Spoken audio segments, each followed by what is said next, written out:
2008 ero segretario generale dell'Associazione Paracadutisti d'Italia.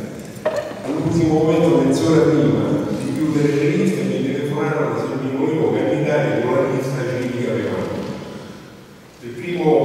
La prima elezione è stata quella che non ha quel paese, chi me lo propone.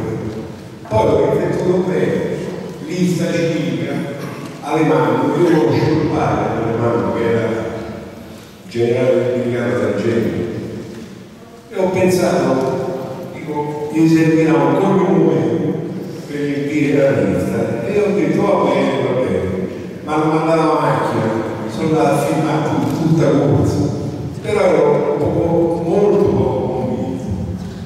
Alla fine, purtroppo, o forse mio male, sono stato unico della lista civica alemana.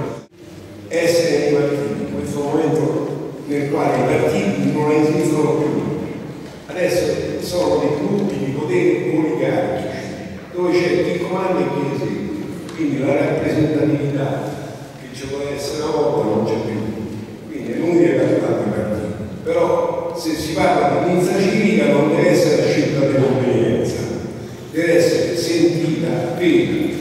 E poi comunque in ogni caso cercare di dare il voto a chi veramente vi rappresenta. La sua apporto è stato un apporto di moralità, cioè ogni volta c'erano problemi, quando eccetera eccetera, è sempre intervenuto con molta chiarezza per garantire la trasparenza, la moralità e tutti i comportamenti di attenzione a quella che è la realtà dei valori dello Stato, dell'amministrazione e ovviamente dei militari in particolare, perché questo è un valore che non deve essere perso. Purtroppo spesso nei consigli comunali, nei luoghi della politica si perde il senso delle istituzioni da questo punto di vista, cioè c'è un atteggiamento disinvolto, c'è sempre richiamato, ha sempre richiamato i suoi colleghi, le sue scelte su questo messaggio, sull'attenzione che rispetto alle istituzioni, e poi ovviamente quella capacità di rappresentare i cittadini, rappresentare la realtà sociale della nostra città. Questi tre elementi sono stati presenti nelle sue azioni in maniera molto spiccata.